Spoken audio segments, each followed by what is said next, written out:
Hello, everybody. We're at class 7, and this is First Reformed, written, directed by Paul Schrader, who I will remind you wrote Taxi Driver. He hasn't made a movie in, I think, 20 years. He's been very quiet, but wow, did he return. You probably know this film has been called by most critics best film of the year so far. I don't think this film can be topped. I was overwhelmed by it. I've now seen it 3 times, however.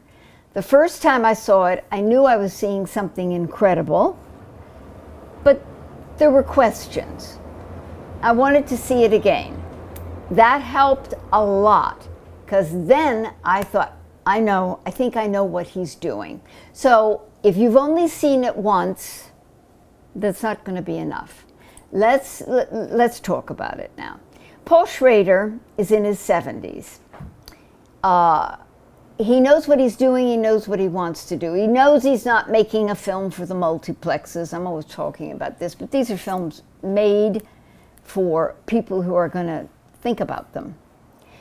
This is a very serious writer. His personal background is he grew up in an extremely religious household, and he studied for the church to be a pastor. This is not Roman Catholic, but this is Protestant, which in many ways not to go into Christianity, but he chose the most severe sect you possibly could.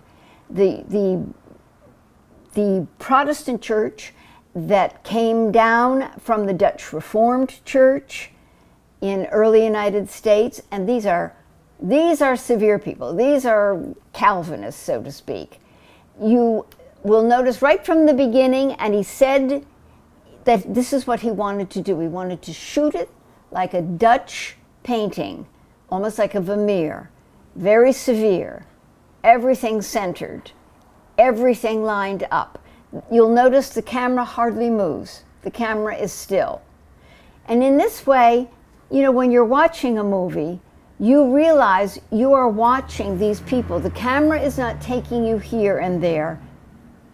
You're watching, you're observing. I can't go into all the detail as usual, I will send you a lot of written material because this is a movie you have to think about. He makes it with that understanding. As he says, I don't make these films, and particularly this one, for people who aren't willing to think, to question, to wonder, what did I just see? What was that? The film, just let me take, for instance, the scene that causes a lot of people to be perplexed. The scene where she goes to visit Toller and describes how she and her husband used to lay down and they would look at each other. So we're thinking, what's going on? If you watch the film a second time, you will see. She tells him this. From that, we understand they're getting closer. I mean, she's saying something, it's a little bit provocative, but it's saying intimacy, and I'm sharing it with you. But the movie just like hiccups a bit when you watch it. And then you realize, I doubt seriously he would say, you want me to do that. He wants you to think. I doubt seriously he's going to lie down on the floor and she's going to lie on top of him. And then when they start floating through space, we know right away, this is all in their imagination. This is not obviously really happening. So you can back up and say, at some point, they went into their imaginations. This is the kind of movie he makes. Now, this is going to also transfer to the end. I will tell you exactly what he said about the ending because, again, a lot of discussion. Let me tell you what I saw when I first saw the movie, the first time. I saw the Drano. I knew he had flipped over the edge. Obviously, he has gone batty. She's a very stable person. She represents a kind of healthy, stable person. Her husband died, and she has been given lines throughout the film, and we see that she says she understands it, but she understands her husband is dead, and she makes preparations to move on. And so we assume, and we think about this, she's a pretty, adjusted person. He, on the other hand, after he meets her husband when he was alive, he's not been looking for, but he's vulnerable. He's open to something. And he takes on the husband's cause. He then begins to investigate all these things. And Schrader then shows us, and intends to show us, exactly how these fanatic people descend into a kind of hell. How they will strap on explosives and blow people up in a church, in a bus, in a subway. It is a slow psychological descent, and Toller is right there. We see him. He puts on the vest of explosives and looks at himself, just like when he puts on his religious robe. He is preparing just as we know the Muslim suicide bombers prepare. They shave. Don't you think Schroeder is saying to us, yeah, well, they have their crazies, we have our crazies. Now, a little word now about this church and the role of religion in the film. He's in this little church, which is, supposed to be in New England or something, but was really in Babylon, Long Island in New York. And they shot the film for very little money and all around New York City. Anyway, it's a little church that has almost become a museum, not with throngs of people. You saw the little family that came and then tips him. But he has been placed there by the bigger mega church, which is much more the style these days. You notice that black and white mix easily in this church, but they keep this little church as almost a museum. And he's rambling around in there in a church that doesn't really function anymore. There are messages in all these things, and he means for you to think about all of this. Let me put my glasses on. I want to make sure I don't leave any. There's so much to say about the film. Come on, it is a cerebral film. It's an intellectual film. It's stunning. Ethan Hawke apparently he never thought of anybody but Ethan Hawke for the role, which sort of surprised me. I like Ethan Hawke very much, but I would have thought this is a role that could have been done by a lot of people, but not that I don't think he was magnificent in it. He was.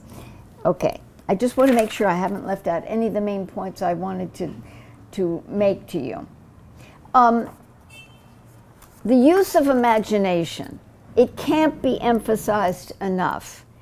And the filmmaking, which I think is so skilled, we start off with the most austere filming. We have that shot right of the church, the still camera, nothing. You don't hear, there's no music, there's no soundtrack for about the first half of the film. And suddenly, everything after the suicide in the graveyard, which Schrader says, I meant to make as gruesome as possible. Because up to this point, the audience I'm setting the stage, they think, that they're going to be in for an exploration of some sort of interesting person. But no, suddenly we're shocked when we see this bloody corpse with a head blown off. And he changes gear there. And after that, we're going to get some ominous music. The whole film starts descending into darker and darker aspects. This is a very serious film. He calibrates it beautifully, I think. I do want to point out to you also the very final scene. The reason that I believe I am correct in my interpretation of the ending, we see the Drano. I believe he drank the Drano, and then there is, as Schrader wants, a transcendence in death. He drank the Drano, he dies. But the camera goes and we see Mary, not named Mary for no reason. And there is Mary, pregnant Mary, and the whole screen is ever so much lighter.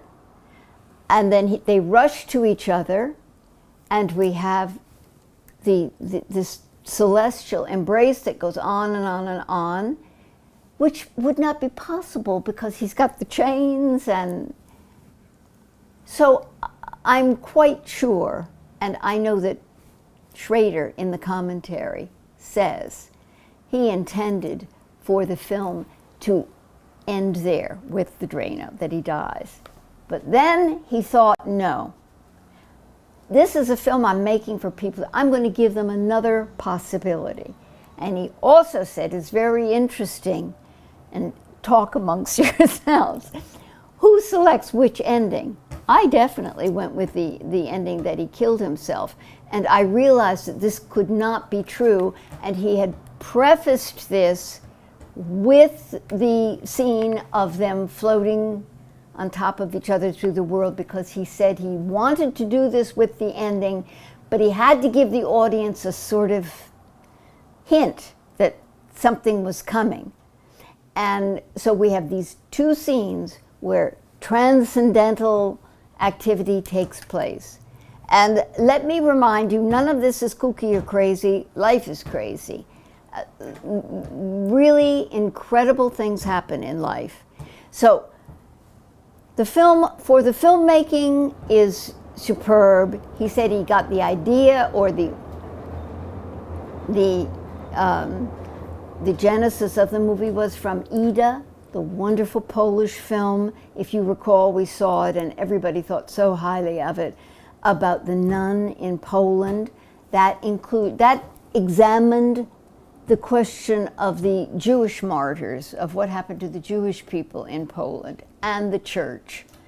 And this is an indictment of organized religion. There's no doubt about it. It doesn't seem to serve anybody very well here. Businesses involved, and they're very concerned about the church activities. We have interesting exploration of women, the character of the one woman who is the caretaker and wants to care for him. This is, if you've seen it once, that's good. Now you've got to go back and see it again. And I am sending you, there's volumes on this film, and people will be writing about it for a long time. It left me pretty much drained, and other people that I respect reacted exactly the same way. I said, wow, I think, to somebody, and they said, wow, back. What can you say? This is a really remarkable film. Okay, so I'm sending you lots of material. See it again. Talk on the computer and let me know what you think. Oof, what a film. So next week is the last class of this session, and it is Yes. And I couldn't find any copy with English subtitles. I'm sorry. I watched it with French subtitles to just make some things clear. So next week is Yes. But I shouldn't even be bringing that up because we've just seen a magnificent film. Okay, see you next week.